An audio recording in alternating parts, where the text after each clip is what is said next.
날 부르신 뜻 내 생각보다 크고 날 향한 계획 나의 지혜로 측량 못하나 가장 좋은 길로 가장 완전한 길로 오늘도 날 이끄심 있네.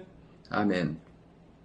하나님 말씀 사도행전 7장 44절부터 53절의 말씀입니다.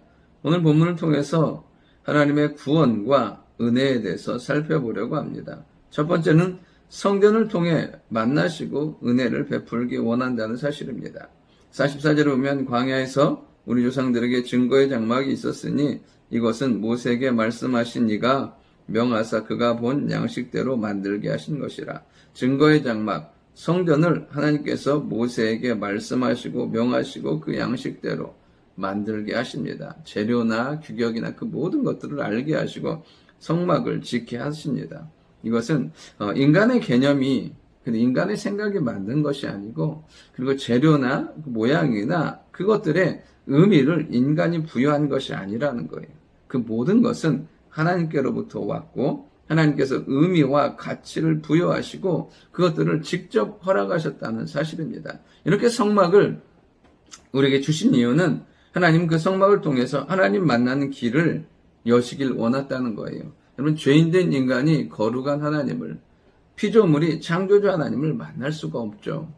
그래서 하나님은 그 거룩하신 하나님께서 그 성막을 만드심으로 말미암아 그것을 통해서 만나주시고 그리고 하나님께 나올 수 있는 길을 여신 것들을 보게 돼요. 그리고 이 성막을 통해서 하나님은 구원의 예표 되신 그리고 구주 되신 예수님을 알게 하신다는 것입니다. 성전에 있는 그 성막에 있는 그 재료들, 그 모든 것들은 철저히 누구를 장차 오실 예수님을 예표하고 나타내고 있다는 거예요.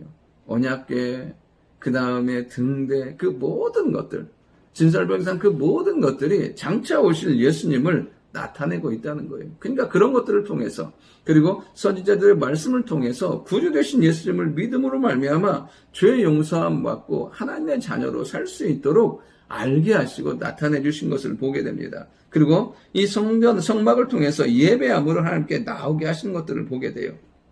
그러니까 이 성막이 결국에는 계속 그 출애굽하면서 하나님께서 시내산에서 모세에게 만들게 하시고 광야 40년을 그리고 애굽의 가나안의 정복 전쟁과 그 다음에 그 다윗 시대와 그리고 솔로몬 시대의 이제 성전을 통해서 지어짐으로 말미암아 하나님께서는 끊임없이 그들에게 만나시고 그 다음에 예배하기를 원하셨다는 사실이에요.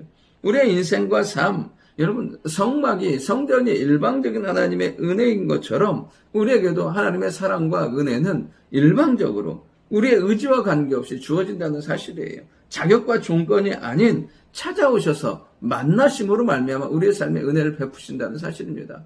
오늘도 우리 가운데 임재하시고 찾아오시는 주님께서 놀라운 은혜로 함께 하실 줄 믿습니다. 두 번째로 살펴볼 것은 무엇이냐면 하나님은 성전보다 크신 하나님이라는 사실이에요. 성전이 거룩하고 영광스러운 것입니다. 그렇잖아요. 지성소 같은 경우에는 대제사장도 1년에 한 번밖에 들어가지 못해요. 여러분, 그렇다고 해서 그것이 하나님 앞에서 얼마나 거룩하고 얼마나 가치 있고 얼마나 복된 것이겠습니까? 그러니까 하나님 안에서 보면 그것도 아무것도 아니라는 거예요. 그것 자체도 하나님의 구원의 역사를 위한 작은 방편에 불과하다는 거예요. 그러면 하나님을 어디에 이런 성전이나 성막이나 그런 우리의 인간적인 생각이나 그런 거에 제한받지 않는다는 사실이에요. 우리 하나님은 그거 놀라운 창조의 하나님, 권능의 하나님, 영광의 하나님이라는 사실입니다. 그 크고 놀라우신 하나님께서 우리의 삶을 주관하시고 그 하나님 안에 있을 때 우리를 복되게 은혜로운 복된 삶, 능력의 삶으로 만들어 주실 줄 믿습니다. 마지막 세 번째로 뭐냐면 예수님은 구원의 은혜를 위해서 이 땅에 오셨다는 사실이에요. 51절부터 53절까지의 내용은 결국에는 이 땅에 오신 예수님을 믿지 아니하고 배척하고 죽임으로 말미암아 그리고 지금도 믿지 아니함으로 스데반과 대적하는 그들을 향해서 정말 그들의 죄를 지적하고 주께로 돌아올 것을 이야기하고 있다는 사실입니다. 51절에 보면 목이 곧고 마음과 귀에 할례를 받지 못한 사람들아. 이들은 어떻습니까? 하나님께서 말씀으로 말씀하여 주시고 그리고 십자가와 그리고 부활의 영광을 통해서 예수님을 알려주셨고 구주되심을 알려주셨는데도 믿지 않는 거예요. 그들은 철저하게 교만함으로 악함으로 마음과 귀가 닫히고 막힘으로 듣지 못하고 깨닫지 못하는 삶을 살게 되는 것을 보게 돼요.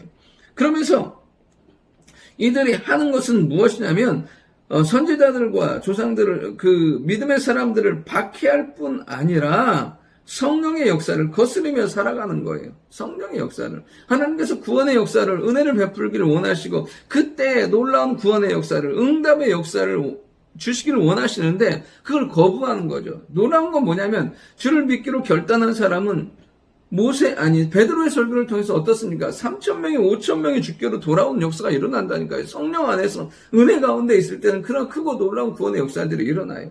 그러나 마음이 완강함으로 거부할 때는 어떤 일이 생깁니까? 그는 하나님의 은혜 가운데서 제외된다는 사실이에요.